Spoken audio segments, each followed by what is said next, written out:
welcome to my channel. Today's video is going to be about typography, and since we can do a lot of things in Illustrator with text, I'm not going to be covering everything in this single video because I don't want this video to be super long. Okay, so let's just jump right into it. So today we're going to learn few things. The first one over here, I've modified the text so that I have increased the length of the text. The second one, I've added a shadow, and the third one, it's almost the same, but the thing is I've introduced a little heart over here and I've reshaped this U to make it look a little different, and I'll also show you how to make that something like this as well. And this is the color palette that I've used. If you can see this right now, just pause the video and copy it down, or I'll leave this below. You can just take it from the blog. I'll link the blog somewhere over here. Okay, so let's begin with the first one. Open a new document, go to File and New. Let's take a 8 into 10 inches and let's make this RGB because right now it's just for screen, but if you want to print this out, make sure you select CMYK. Click Create. So now we have our base ready. I'm just going to go ahead and bring my color .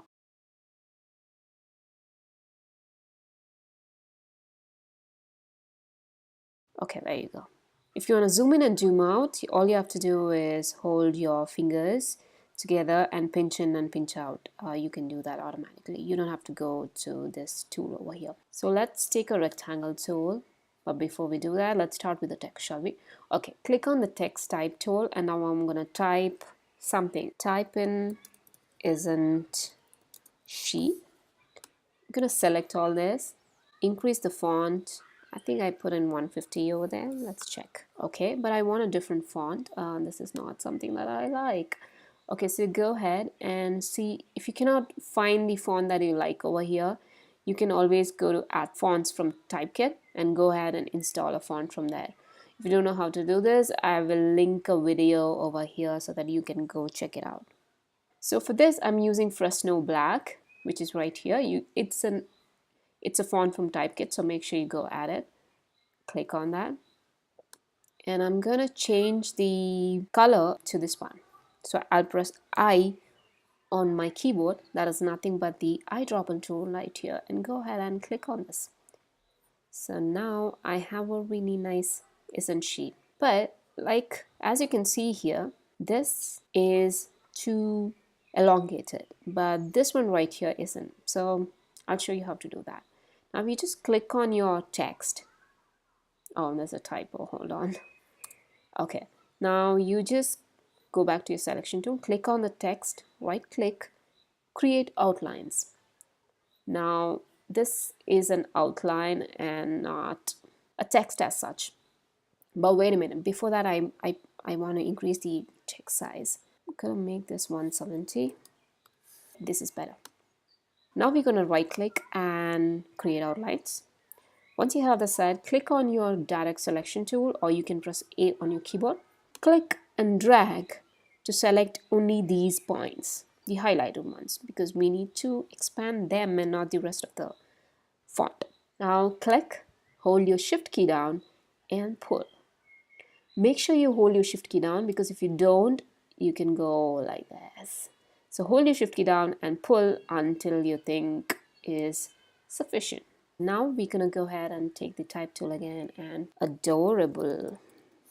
Let's make the color same. So go back to your selection tool, or you can directly go to your icon tool, select, and then let me place this in the center. You can go to align. If you cannot see this, go to window and align. Go to align, and then let's click on center. That should be it. Now I'm going to right click, the same thing, create outlines, direct selection tool, click on the top this time because you want to increase the top. So now click, hold your shift key down and pull it up. This should be okay. Selection tool, click and place it where you want. Okay, so this is how you create this text over here. So the background is nothing but I just took a rectangle tool and click and drag to cover up the whole page. And then I sent it to back. Before that, I chose a color, this one, and then I sent it to back by pressing Command Shift and open bracket. And for the center, all I did was make a couple of circles, and you can see this is one circle, this is a half circle. To make a half circle, all I did was I first right click, select the ellipse tool, hold your shift key down and make a circle. Next, right click, rectangle tool, make a rectangle right at the center, selection tool, and then press it like this so that it's at the center. Now select, click and drag to select everything, go to your Pathfinder. If you cannot find this, go to Window and Pathfinder, and then just press minus front, and then you have this ready. So this is how I got the semicircle, and I just placed it like this, and I made sure the color was quite yellow, and then I sent it to back by pressing Command Shift and open bracket, and then Command and close bracket to bring it a little out. Okay, yeah, so that's all I did to get this sheet. So the next one, cute and adorable. I just followed the same method to do this. I'm just going to show that to you guys. Go ahead and just copy this. So click, Option, Shift, and bring it over here. Okay, we have this thing ready now. So we're going to select our text first. Hold your Shift key down and select the other text as well, so you can do everything at one shot. Go to Effect, Stylize, and drop shadow. And now the setting that I have right here, I'll click on preview. Okay, blur is set to 0, so the shadow that you see is not blurred out, which is a general case which you use in shadows, but here we want it to stand out and like as if there's another copy of the text in black right behind this text. Okay, and X offset, I've put it as minus 0.1 and Y as 0.1 so that it's, you know, uniform. You can just move and see what happens. Let's just keep it back. You can adjust this and click OK. If you click outside, you can see you have a really nice shadow, but it looks like, you know, it's kind of different. So the next one that we are doing is cute adorable as well, but the U is a little different. So for this, I'm going to do it from scratch because I skipped here and that's not good. So let's go back, and I'm going to copy this rectangle and place it here because that's the same size we want. So it's click, Option, Shift, drag, and pull. So we have that, but we need a different color. So I'm going to hold my eyedropper key, press I, click on this to make it all dark and nice. Okay, now click on your text tool. I'm going to type outside because it's very easier to select the points and resize them when you don't have a rectangle in the background. Let me try cute and then space ends. So I'm going to go back to my selection tool and then right click, create outlines. Go to my direct selection tool. I'm going to select the lower part of this. I'm going to click, hold my shift key down and drag to make it as big as I want. So I'm going to pull this. I'm going to go back to my selection tool. You can press V and bring this back here. I think it's a little too big for me, so I'm going to go back. I will try to make it the same size as this one, so I'll just bring it, you know, somewhere next to this. It's so that it's easier. Do this again. Click, shift, and drag. Okay, that looks fine.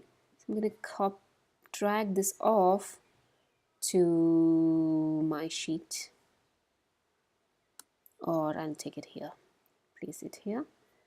One thing you need to remember is like now this is a unified object, so if you want to change color, it'll change for everything.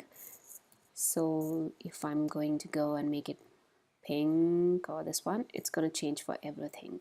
So make sure that before you do that, you change the color for and just put them together. Next, we're going to make one more of this, but here it's going to say cute and adorable, but we have our adorable already ready, so I'm just going to click on that, copy, I'm going to click Option, Shift, and drag and place it here. But you know it's in the back because this adorable was created before the rectangle was created. So I'm just going to push it to the front. You can either do Shift Command and close bracket, or you can do right click, arrange and bring to front. Now I'm going to change the color to a pink. changing the cute, U of cute to, with a heart. First we need to make a heart. You could make a heart with a pen tool, like click, click, and then, like click and then drag and whatnot. And okay, that's a rough heart, but I just want to show you guys that you could use the pen tool. Or you could use one more thing, that is by using the shapes right here. So right click on this and select your ellipse tool. Hold your shift key down and make a circle. Now click Option Shift and drag so that you have one more circle. Let it overlap a little because it's just nicer. You can use your pen tool and then click, click. Make sure your snap to grids is on and then click. Okay, we have that ready. Selection tool, and I'm gonna bring this a little down by using my arrow keys. I don't want to mess it up a lot, but you have these edges right here, so I'm gonna edit that by using my selection tool. Click, click again, or you could just pull in and then pull it. Right now we have to make it a single object because these are separate and can move on their own. So select everything, use your selection tool and click on unite. When you do that, it becomes a one single piece. So that's how you do that. And now we're going to change the color to our most pink, so I, and then click on that and then go back to your selection tool. You can see that, but we have to edit it, so make it nice and cool. Okay, the U is very simple. Go back to your direct selection tool and we're going to select just U over here. So I'm going to show you how to make this one. So let's go here and let's take this and we'll make one more copy of it. Click Option Shift and drag and keep it over here so that it's just our copy. So now this one, go ahead and keep it where you think your V should cut. Now select this and select the U as well using your shift key, and then now you can minus. So for this it is minus front, so make sure your heart is on top of the U and not behind. So now that you have this ready, go back to your selection tool, take your heart and resize this a bit, hold your shift key down and move this so that it becomes smaller and place it right here to make it cute and adorable. So this is basically how you can create these 3 posters. Since we finished the video really quick, I'm going to show you how I made the poster with the circles over here. So we have an outer circle, inner circle, and 2 semicircles. I'm going to go to my circle tool. If you cannot find it, right click and ellipse tool. Click, hold your shift key down and make a circle. And let's place this center and center. Let's color this yellow and send to back. You can do right click, arrange, send to back. But this will get behind the rectangle, so I'm going to press Command and close bracket to bring it a little further out. Now I'm going to copy this and paste it. So Control C to copy and Control F to paste on top. We're going to reduce the size. That is, I'm just going to hold my, I'm going to hold my Option key down, click, Shift, and then bring it in. What it does is it reduces the size with the center. So now I'm going to go ahead and choose the color which I have, this one. And yeah, there you have it. And the semicircle, I'm going to adjust it so that, it's somewhere here. Now I want one more for this one, so I'm going to see Control C for copy, Control F to paste on top, right click, transform, rotate. You could do reflect as well, but yeah, I'm just going to say 180 degree and preview. Yeah, that sounds good. Okay, I'm gonna click, hold shift and pull it down so that it's somewhere here. In my previous one, I had made 2 semicircles of different sizes. You can still do that. It's up to you, but I thought this will look much better. This is basically how you create these posters, that is modify the text that I showed you today. And like I said, this heart, you can use circles or any kind of shapes that you want, but make sure you convert it into outline before you try that. Otherwise, it's not gonna work. So this is it. This is it for this video for typography. If you're interested in learning more about typography in Illustrator, do let me know. I'll make further videos on that because there's tons of things that you can do with text in Illustrator and really cool things too. I hope you enjoyed this video. If you did, hit the like button and don't forget to hit subscribe. So until next week, bye bye.